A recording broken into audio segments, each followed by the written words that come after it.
নমস্কার, সকলকে study science with enjoy এই চ্যানেলে স্বাগত জানাই। তো আমি কিছুদিন আগে একটা অ্যানাউন্স করেছিলাম, সেখানে বলেছিলাম যে এনটিএসসি বাংলা মাধ্যমে আমরা প্রিপারেশান নেব। ওকে, তো দেখো, তোমরা জানো যে এনটিএসসি একটা স্কলারশিপ, যেটা কেন্দ্রীয় সরকারের, ঠিক আছে। আর এটা দুটো ভাগে হয়, কিন্তু একটা স্টেজ 1 আর একটা স্টেজ 2। তো আমরা এখন স্টেজ 1-এর প্রিপারেশান নেব, পরবর্তীকালে স্টেজ 1-এর পরে স্টেজ 2-এর প্রিপারেশানও নেব, ঠিক আছে। তো আমি ইউটিউবে বাংলা মাধ্যমে এনটিএসসি প্রিপারেশানের কোনো ভিডিও খুঁজে পাইনি, বুঝলে।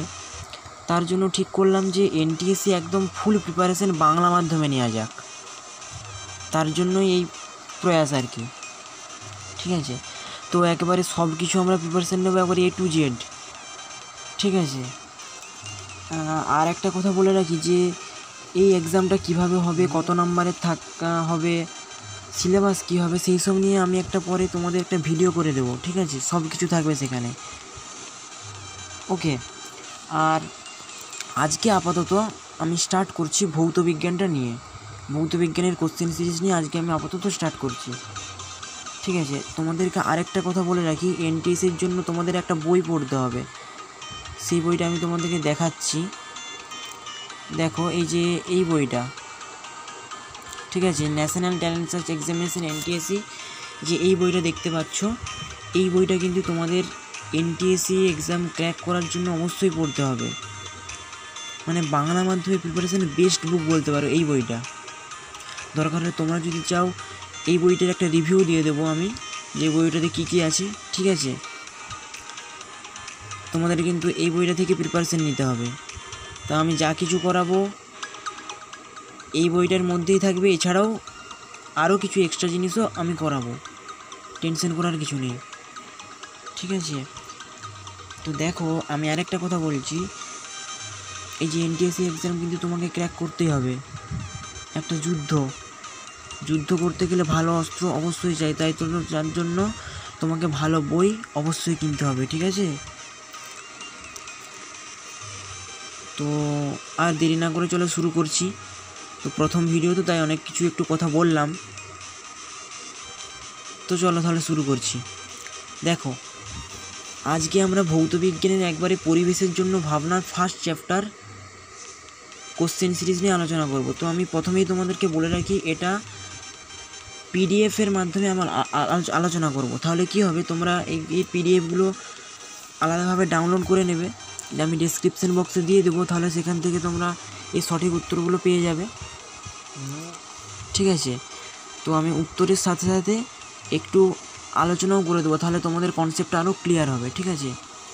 দেখো, ফার্স্ট কোশ্চেন কি বলছে, ট্রপোস্ফিয়ার ও স্ট্র্যাটোস্ফিয়ারের মধ্যবর্তী স্তরকে কি বলে? Option A tropopause, B stratopause, C mesopause এবং ডি কোনোটিই নয়। এখানে উত্তর হবে ট্রপোপজ। দেখো, ট্রপোস্ফিয়ার হলো বায়ুমণ্ডলের সর্বনিম্ন স্তর, এর পরে আর একটা স্তর আছে, সেটা হলো স্ট্র্যাটোস্ফিয়ার। তো এই ট্রপোস্ফিয়ারের যে শেষ অংশ, সেই অংশটাকে বলা হয় ট্রপোপজ। তাহলে কি হচ্ছে, ট্রপোস্ফিয়ারের শেষ অংশ ট্রপোপজ, আর স্ট্র্যাটোস্ফিয়ারের আগের অংশও ট্রপোপজ, তাহলে মধ্যবর্তী স্তর কি হচ্ছে, ট্রপোপজ। তাহলে এখানে সঠিক আনসার কোনটা, ট্রপোপজ, ঠিক আছে। তারপরে দেখো 2 নম্বর কোশ্চেন, বায়ুমণ্ডলের 99.99% উপাদান থাকে ভূপৃষ্ঠের থেকে কত উচ্চতার মধ্যে? অপশান এ 50 কিমি, বি 80 কিমি, সি 500 কিমি, ডি 800 কিমি। এখানে উত্তরটা তোমরা জেনে রাখো, 80 কিমি হবে, ঠিক আছে। উত্তরটা 80 কিমি হবে, মানে বায়ুমণ্ডলের বেশিরভাগ উপাদানটাই 80 কিমির মধ্যে থাকবে, অর্থাৎ ভূপৃষ্ঠ থেকে 80 কিমির মধ্যে থাকবে। তারপর 3 নম্বর কোশ্চেন, ট্রপোস্ফিয়ার স্তরের গড় উচ্চতা ভূপৃষ্ঠ থেকে কত কিমি? 22 কিমি, 27 কিমি, 12 কিমি, 20 কিমি। এখানে উত্তর হয়ে যাবে 12 কিমি। তারপর দেখো, রাসায়নিক গঠন অনুসারে বায়ুমণ্ডলকে কটি ভাগে ভাগ করা যায়? 2টি, 3টি, 4টি, 5টি। তো এখানে উত্তর হয়ে যাবে 2টি। এই বিষয়ে তোমাদেরকে বলে রাখি যে রাসায়নিক গঠন অনুসারে বায়ুমণ্ডলকে প্রধানত 2টো ভাগে যে ভাগ করা যায়, কী কী সেটা জেনে রাখো। একটা হচ্ছে হেটেরোস্ফিয়ার আর একটা হোমোস্ফিয়ার। হোমোস্ফিয়ার কি সমমণ্ডল, মানে যেই অঞ্চলটাতে যে বায়ুমণ্ডলের যে উপাদান সেগুলো সমান অনুপাতে থাকে, আর বিষমমণ্ডল বা হেটেরোস্ফিয়ার যেখানে বিভিন্ন অনুপাতে থাকে, মানে অনুপাতটা ঠিকঠাক থাকে না আর কি। ঠিক আছে, তারপরে দেখো স্ট্র্যাটোস্ফিয়ার স্তরে উচ্চতা বৃদ্ধির সাথে বায়ুর উষ্ণতা বাড়ে কমে, প্রথমে বাড়ে তারপর কমে, প্রথমে কমে তারপর বাড়ে। তো এখানে উত্তর হয়ে যাবে বাড়ে। তারপরে দেখো বায়ুমণ্ডলের সর্বনিম্ন স্তর কোনটি? Troposphere, thermosphere, mesosphere, stratosphere. আমি তোমাদেরকে একদম ফার্স্ট কোশ্চেনে কি বললাম, বায়ুমণ্ডলের সর্বনিম্ন স্তর ট্রপোস্ফিয়ার। তো দেখো ট্রপোস্ফিয়ার আনসার। তারপর দেখো ট্রপোস্ফিয়ারের প্রতি কিমি উচ্চতা বৃদ্ধিতে উষ্ণতা কি হয়? ট্রপোস্ফিয়ারের প্রতি কিমি উচ্চতা বৃদ্ধিতে উষ্ণতা 6.4 ডিগ্রি সেন্টিগ্রেড হারে কমে। এটা কিন্তু মনে রাখো, এটা কিন্তু তোমাদের মাধ্যমিক পরীক্ষার জন্য খুব ইম্পর্টেন্ট। এই যে এই কোশ্চেনটা কিন্তু খুব ইম্পর্টেন্ট। ট্রপোস্ফিয়ারের প্রতি কিমি উচ্চতা বৃদ্ধিতে উষ্ণতা কী হারে কমে? 6.4 ডিগ্রি সেন্টিগ্রেড হারে কমে। ঠিক আছে, তারপরে দেখো ক্ষুব্ধমণ্ডল বলা হয় কোন স্তরকে? এটাও জেনে রাখো, ট্রপোস্ফিয়ারকে ক্ষুব্ধমণ্ডল বলা হয়। তারপর শান্তমণ্ডল হলো কোন স্তরটি? Troposphere, stratosphere, mesosphere, exosphere. এখানে উত্তর হয়ে যাবে স্ট্র্যাটোস্ফিয়ার। এবার বলে রাখি স্ট্র্যাটোস্ফিয়ারকে শান্তমণ্ডল কেন বলা হয়। দেখো তার আগে থেকেই স্টার্ট করি, যে ক্ষুব্ধমণ্ডল বলা হয় কোন স্তরকে? ট্রপোস্ফিয়ার বললাম, দুটো কোশ্চেন পরপর দিয়েছে। তো ক্ষুব্ধমণ্ডল ট্রপোস্ফিয়ারকে কেন বলা হয়? কারণ যে এই ট্রপোস্ফিয়ার স্তরেই বিশেষত বায়ুমণ্ডলের সমস্ত উপাদানগুলো থাকে, বিশেষত আর কি। এর ফলে কি হয়, এখানে জলীয় বাষ্প থাকে, তার জন্য এখানে ঝড় বৃষ্টি হয়। ঠিক আছে, এই জন্যই মেনলি এই অঞ্চলটাকে, ট্রপোস্ফিয়ার অঞ্চলটাকে ক্ষুব্ধমণ্ডল বলা হয়।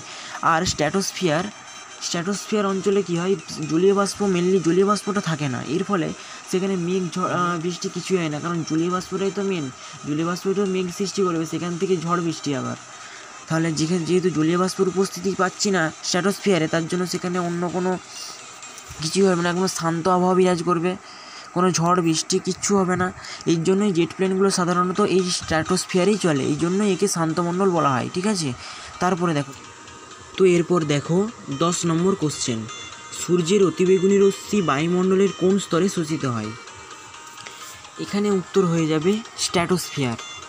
দেখো এটা এবার আমি একটু বুঝিয়ে বলি, যে ট্রপোস্ফিয়ারে কি হয় না, বায়ুমণ্ডলের ট্রপোস্ফিয়ারে উচ্চতা যত বাড়বে তত উষ্ণতাটা কমবে, মানে এবং উষ্ণতাটা কমার একটা হার রয়েছে, সেটা হলো 6.4 ডিগ্রি সেন্টিগ্রেড হারে কমবে। আর স্ট্র্যাটোস্ফিয়ারে কি হয়, যত বায়ুমণ্ডলের যত উচ্চতাটা বাড়বে তার উষ্ণতাটাও ততটা বেড়ে যাবে। এই যে বায়ুমণ্ডলের উচ্চতা বাড়ার সাথে তো উষ্ণতাটা বেড়ে যাচ্ছে, এটা কেন হচ্ছে? এটা আমরা উত্তরটা পেয়ে যাব 10 নম্বরের কোশ্চেনটাতে। ঠিক আছে, দেখো ওখানে বলছে সূর্যের অতিবেগুনি রশ্মি বায়ুমণ্ডলে কোন স্তরে শোষিত হয়, উত্তরটা বলছি স্ট্র্যাটোস্ফিয়ার।